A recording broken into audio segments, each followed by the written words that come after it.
بسم الله الرحمن الرحيم. ومن أحسن قولا ممن دعا إلى الله وعمل صالحا وقال إنني من المسلمين.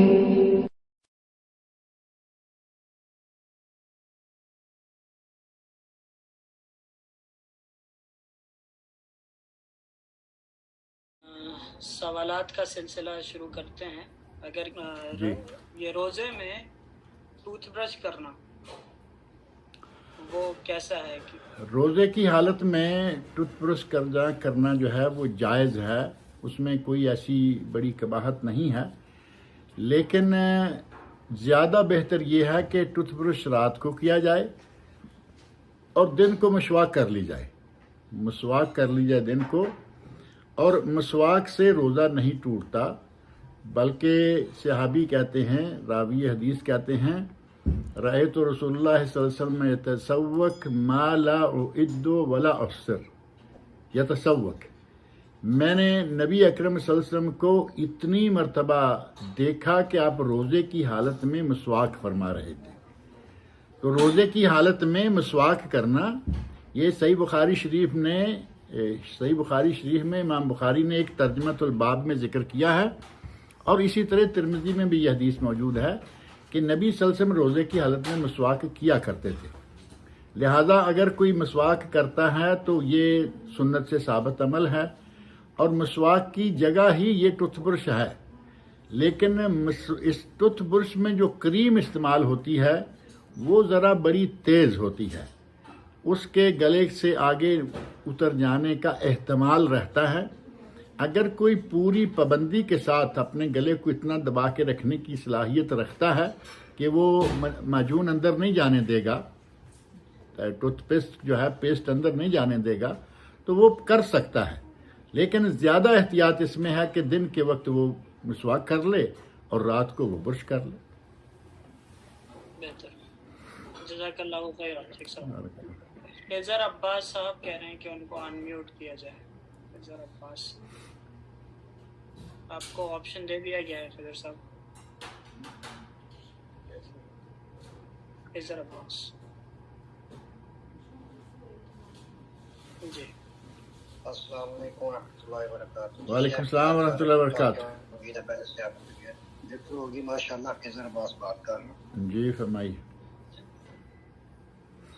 شیخ سوال یہ ہے کہ غیبت کے حوالے سے، جیسے کہ مختلف علماء سو جو ہیں وہ معاشرے میں اس طرح کے افکار بھی پھیلا رہے ہوتے ہیں کہ جو قرآن و سنت کے منافی ہوتے ہیں، تو ان کے بارے میں بتانا اور ان کے بارے میں بات کرنا یہ کس زمرے میں آئے گا؟ اور دوسرا، جب ان کے بارے میں کسی کو بات بتائی جاتی ہے تو یہ فتویٰ لگ جاتا ہے کہ آپ تو جو ہے فتنہ پھیلاتے ہیں. اس میں تھوڑی سی رہنمائی کر جامعہ طرح سے. بارک اللہ فیک. اللہ رب العزت ہمیں غیبت کرنے سے محفوظ رکھے، روزے کی حالت میں بھی اور غیر روزے کی حالت میں بھی.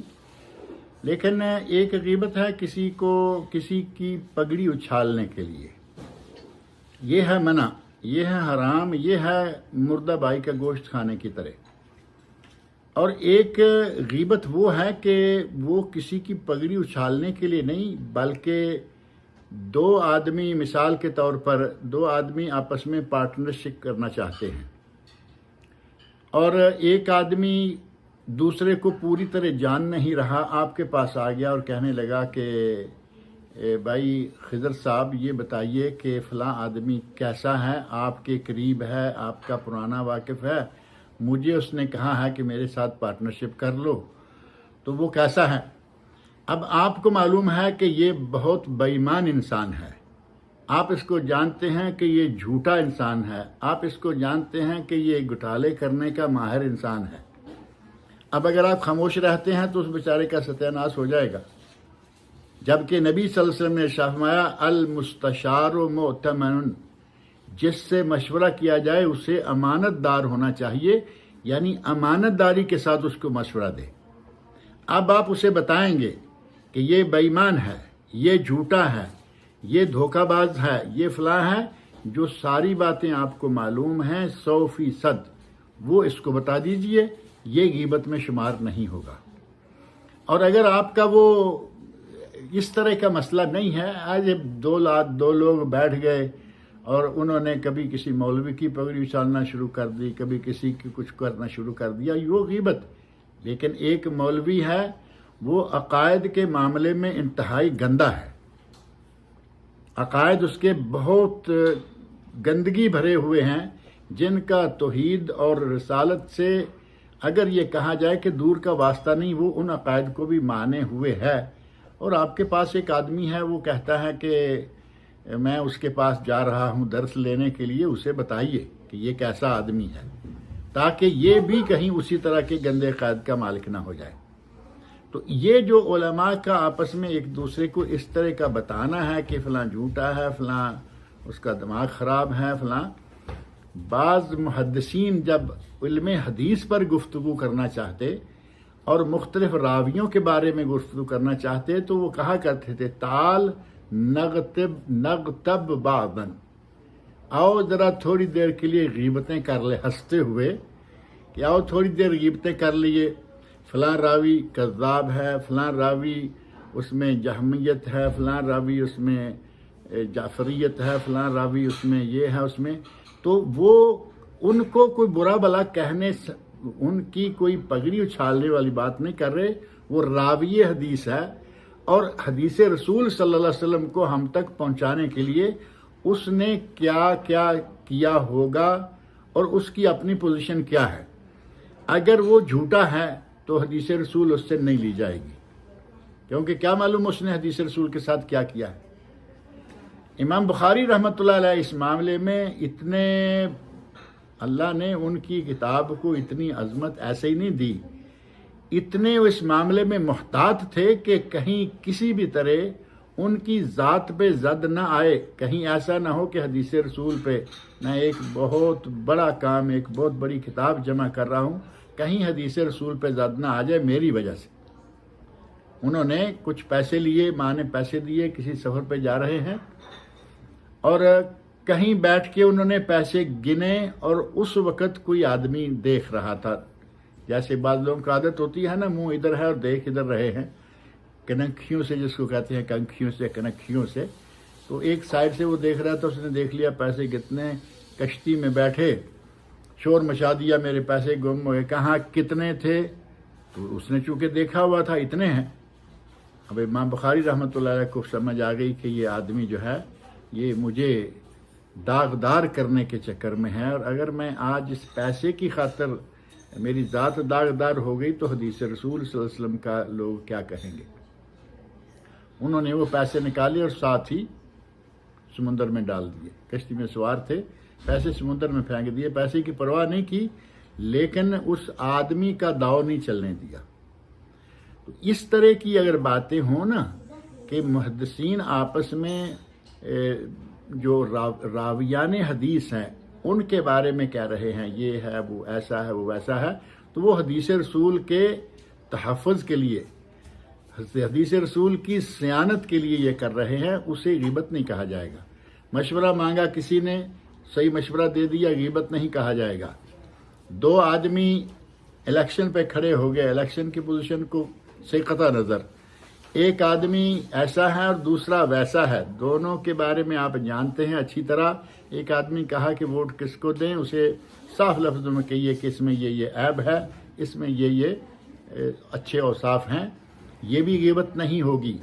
اسی طرح عورت ہے، اس پہ شوہر ظلم کر رہا ہے، قاضی کے پاس جا کے اس کا ظلم بیان کرے، غیبت نہیں ہوگی. اور ایک آدمی پر کسی نے ظلم کر دیا، وہ قاضی کے سامنے جا کر اس کا وہ ظلم بیان کرے تو یہ بھی غیبت نہیں ہوگی. غیبت کی ایک حد ہے، ایسے چسکے لینے کے لیے یا کسی دوسرے کی بلا وجہ پگڑی اچھالنے کے لیے، اس کو داغدار کرنے کے چکر میں جو جان بوجھ کر اس طرح کی باتیں کرتا ہے اسے غیبت کہتے ہیں، وہ منع ہے. جی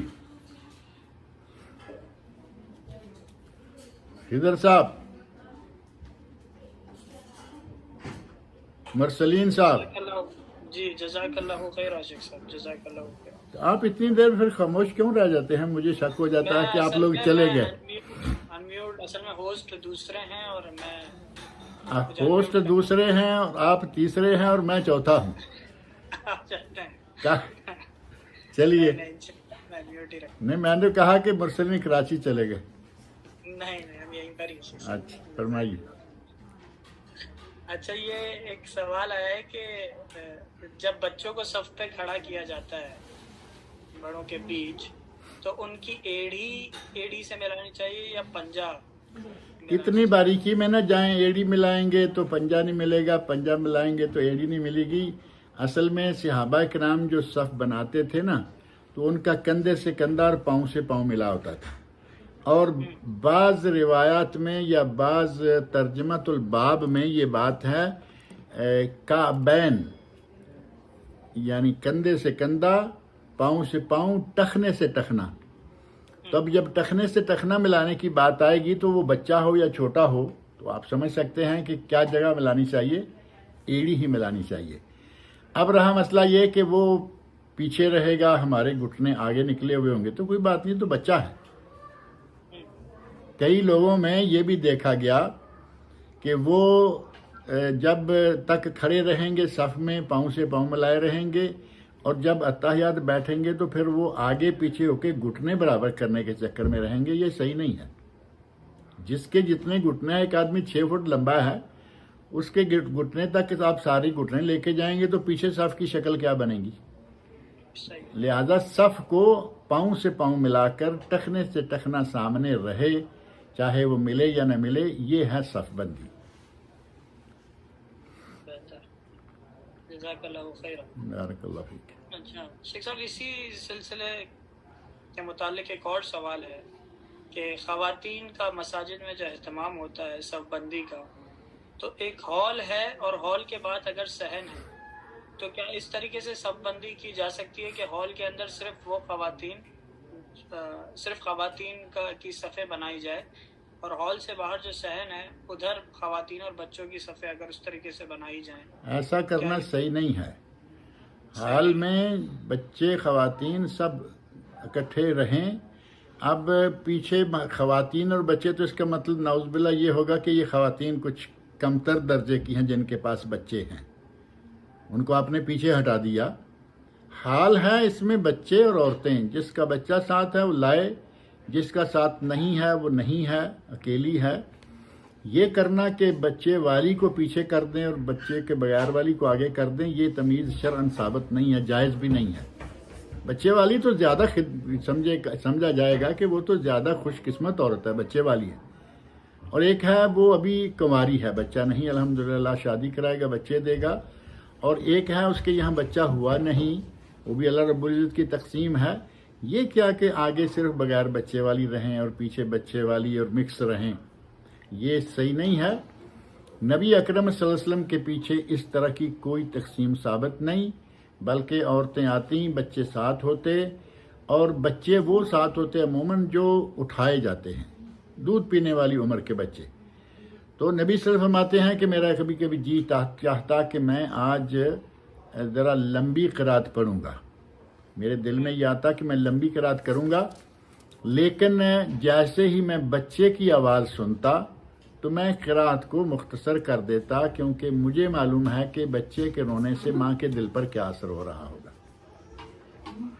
تو وہاں ایسا تو آپ نے نہیں فرمایا کہ جس کے پاس بچہ ہو ذرا وہ دور رہا کرے، ہم تک اس کی آواز نہ آئے، ایسا نہیں ہے.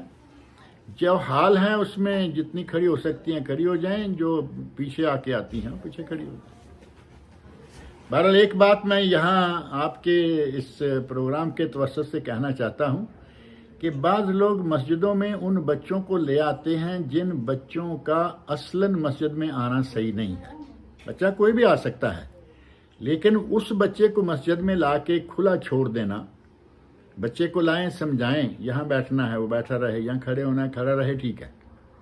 ایک بچہ جو گودی والا ہے وہ تو بیچارہ کچھ کرے گا ہی نہیں.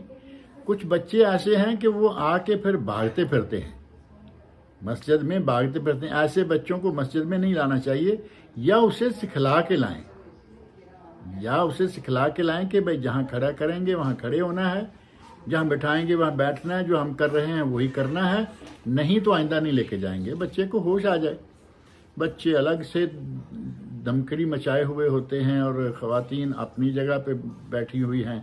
وہ جو بچوں والی ہے اسے تو شاید مسئلہ کوئی ہونا ہو, دوسری جو سننا چاہتی ہیں وہ سن نہیں پاتی. اور ایسے مسائل پیش آ رہے ہیں کہ بچوں کی وجہ سے مرد جو ہیں وہ پیچھے بیوی کو عورتوں والی جگہ پہ بٹھا کے آ گیا اور بچے کو ساتھ لے کے اندر آ گیا. دودھ پینے والا نہیں, اس سے ذرا بڑا ہے, چلنے پھرنے والا. اب وہ کبھی بچے کا ناک صاف کر رہا ہے, بچے کا منہ صاف کر رہا ہے, بچے کے کپڑے سوارے کر رہا ہے, کپڑے بچہ بھاگ رہا ہے, بٹھا رہا ہے, اپنا یہ جمعہ ضائع کر لیتے ہیں. نبی اکرم صلی اللہ علیہ وسلم فرمایا من مسل حسا فقد لگا, جس نے نیچے والی کنکریوں کو چھوا فقد لگا, اس نے لغو کام کیا. اور اہل علم نے لغو کام کیا کی تعریف یہ کی ہے کہ اس کو جمعے کا کوئی ثواب نہیں ہوگا. فرض ادا ہو گیا لیکن ثواب کوئی نہیں ہوگا. تو یہ بچے کو لانا ہے تو اس کو اس کی ماں کے پاس چھوڑو, اور ماں کو یہ پتہ ہونا چاہیے کہ میں نے کس عمر کے بچے کو مسجد میں لانا ہے. مسجد میں بچوں کو منع کرنا جائز نہیں ہے, لیکن یا تعلیم دے کے لائیں یا پھر ان کو گھر چھوڑ کے آئیں اور جو چھوٹا ہے اس کو لے کے آئیں.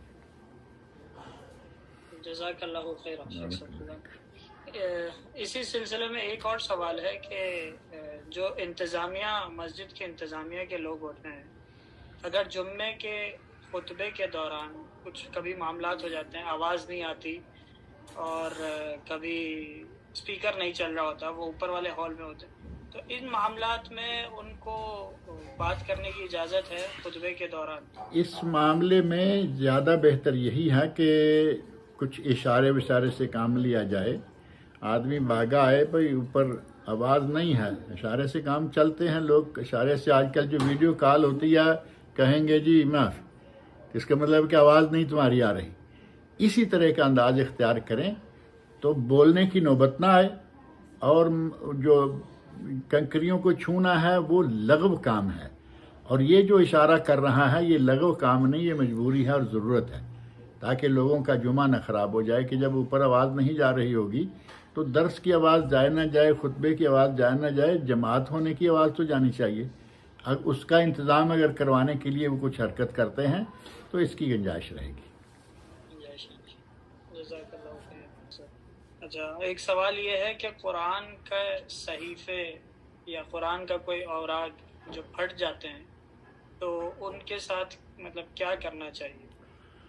قرآن کریم کے جو پھٹے ہوئے اوراق ہیں یا قرآن کریم کی پرانے جو نسخے ہیں جو کٹے پھٹے ہوئے ہیں لیکن ابھی تک جڑے ہوئے بھی ہیں, ان سب کو 2-3 طریقوں سے احتراماً, اب وہاں کوئی ایسا نہیں ہے کہ کوئی بے ادبی کا انداز ہوگا, احتراماً یا تو ان کو زمین میں دبا دیں, کہیں اتنا دبا دیں کہ اس کے ہوا وغیرہ سے اٹھنے کا اندازہ ہوتا ہے نا. ریتلی زمین ہے تو کافی گہرا کر دیں, اور اگر عام زمین ہے تو تھوڑا بہت نیچے لے جائیں, ایک شکل. دوسرا یہ ہے کہ اسے کہیں باہر لے جا کر کھلی جگہ میں ان کو جلایا جا سکتا ہے اور پھر اس راکھ کو زمین میں دبا دیں. اور تیسرا یہ کہ کہیں بھی جلا کر ان کی راکھ کو آپ سمندر وغیرہ میں بہتے پانی میں بہا دیں. تو یہ تینوں طریقے جائز ہیں. بعض لوگ اس میں تھوڑی سی کوتاہی کر جاتے ہیں کہ جلانا ہے مسجد میں, مثال طور پر بہت سارے ایسے اوراق ہوتے ہیں, اب ان کو سب کو اکٹھا جلانا ہوگا تو کافی بڑا الاؤ بن جائے گا.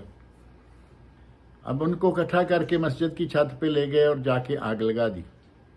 اب نتیجہ کیا ہوا, لوگ باغم باغ آ گئے اور آ کے ایسے ہوا پتہ نہیں کیوں آگ لگ گئی. دیکھا کہ قرآن مجید رکھے ہوئے ہیں پھٹے پرانے, تو اس آدمی کو پکڑ لیا کہ تم یہ کیا کر رہے ہو. ظاہر ہے کہ وہاں سارے لوگ پڑھے لکھے تو ہوں گے نہیں نا, وہ تو اتنا ہی کافی ہے کہ وہ قرآن کو آگ لگا دی, قرآن کے پیپر نظر آ رہے.